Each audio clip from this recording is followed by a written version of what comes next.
ভাই আমরা যে আড়ি বান্ধা শেষ করলাম, তোমার এখন কিরকম অনুভূতি? ভাই খেলে হাসতাইছে ভাইয়ের।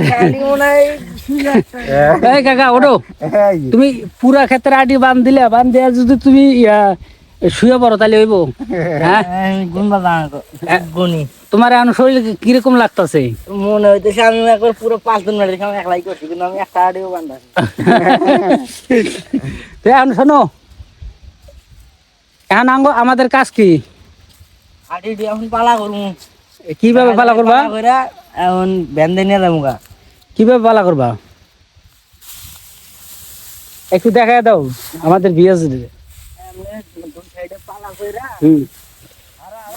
গাড়ি ঢুকাই দিয়ে আড়ি নিয়ে যাবো। কি গাড়িতে নিয়ে যাবা? ভ্যান গাড়ি। ভ্যানে এই সব আড়ি নিয়ে যেতে পারবো? একটা ভ্যানে তো হইব না, 5-6টা হইলে হইব। 5-6টা হইলে একবারে নিয়ে যেতে পারবো। হ্যাঁ। তা যাই হোক, আলহামদুলিল্লাহ। ধান কিরম হয়েছে? ধান মাশাআল্লাহ 15 প্লাস হবে। কি 15 প্লাস? 15 মন প্লাস হবে। 15 মন খরচ হয়েছে? খরচ হয়েছে মনে করো যে 8-10 হাজার টাকা। 15 মন হইলে হইব কও? খাওয়া ধান, হ্যাঁ, এটা লস নাই।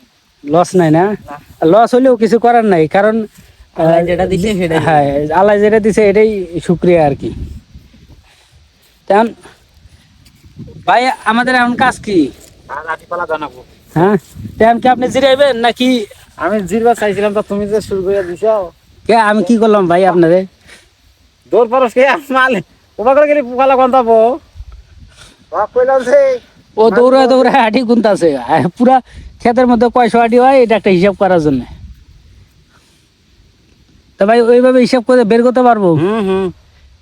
যাক আলহামদুলিল্লাহ, যদি এইভাবে বের করতে পারে তাহলে একটা আটির একটা বুঝ আসবো, তাই না?